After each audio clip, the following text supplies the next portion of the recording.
What's up, everybody? It's your man Sambo. I apologize. I am fighting a sinus infection, so that's why I'm talking a little funny. But uh, I had to do a video on something that a lot of my friends have been asking me about, concerning the fact they know I play guitar and I'm a connoisseur of sorts, so to speak. Uh, they asked me, what do I think of Gibson guitars? And I'm not a huge fan. I'd own one if I could afford one. But I've thought about it, over the past few days, and I've come up with three reasons that my feathers have been ruffled by Gibson. Number one, they're too old school.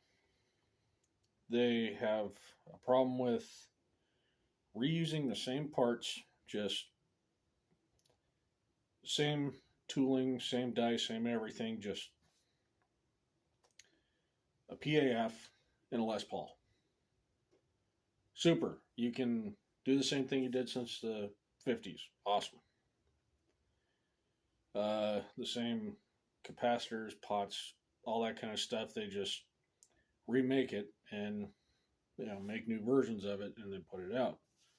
For a while, they were doing some pretty interesting stuff like the Tony Iommi humbucker. I happen to have played his signature Epiphone SG with those in it. I was pretty impressed. But all in all, they're the type of guitar that you buy it and you modify it the moment you buy it. You swap out the pickups, the bridge, tailpiece, the tuners, strap locks. Basically, by the time you're done, the only thing original on the guitar is the fretboard and the paint. That's if you don't refret it to jumbo frets. Number two, the price. Not too long ago, probably in the early 2000s, the model that they call now the 70s Explorer was just over $1,000, which was pretty expensive even back then, but attainable. You get yourself a summer job when you're a little younger, you could save up and get it. But even now, I make over $20 an hour, and I can't even afford something like that, because it's $2,500, or close to $3,000 almost. And so's the Flying V. Which the funniest thing is all they did with the Flying V was put old school wiring in it, paint the headstock, and then called it a 70s V. I don't get it. I mean, I've read up on it, and there's, of course, finer points to it and everything, but big deal. Why charge $2,500 for something, or almost $3,000 for something, when not too long ago you were just charging $1,500-$1,600? It's silly. And then that kind of delves into the next part of it, is the models they produce. It's kind of their one-bund approach to modernizing things, going with newer stuff to make younger musicians more interested in their instruments. Which, A for effort, but it's pretty much the same guitars, the same pickups, just different aesthetics. Now me, I'm more new school, I'm more metal oriented, so I have a particular taste in what I like to use. And the fact that I can only think of a handful of Gibsons that have done that, for example, the Zakk Wylde Gibson Les Paul Custom, that right there is a Gibson I would play. But, yet again, the price, even back then, it was over $5,000. And that's a little spendy.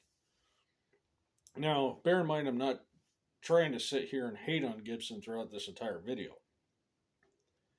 It's more along the lines of just things I don't particularly care for about. Now, there are some guitars that are Gibson that I would love to own.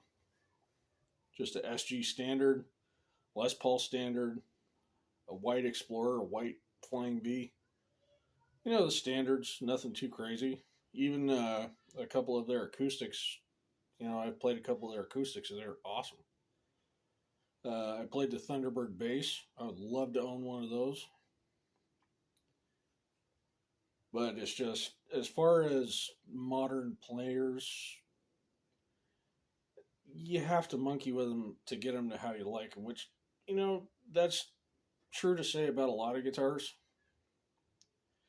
But one thing I was telling a friend of mine is the reason why I went with a EC 1000 as opposed to a Les Paul a while back before I traded it in. It's literally got everything I need on it except for my strings and a pair of strap locks. That's it. It had the EMG pickups I used, locking tuners, fat frets on it, ebony fretboard, and it played like a champ. I played a Les Paul Studio, a Gibson Les Paul Studio at Guitar Center once. It wouldn't hold tune. There was imperfections in the paint, and the pickups were mid-output at best. Now, for a guy like me, that's not very helpful.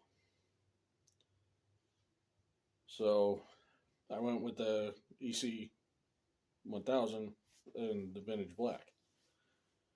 But Epiphone's making some strides, which is funny because the parent company is Gibson. But they tend to be a little more experimental with what they'll do with guitars compared to what Gibson does. Gibsons are basically the reissue kings of the guitar market. Anyways, let me know what you think, and if you ever want to know what I think about something, or what some of my other guitar player friends might know about, let me know in the comments and I'll do a video about it. Alright? Have yourself a good night. Bye.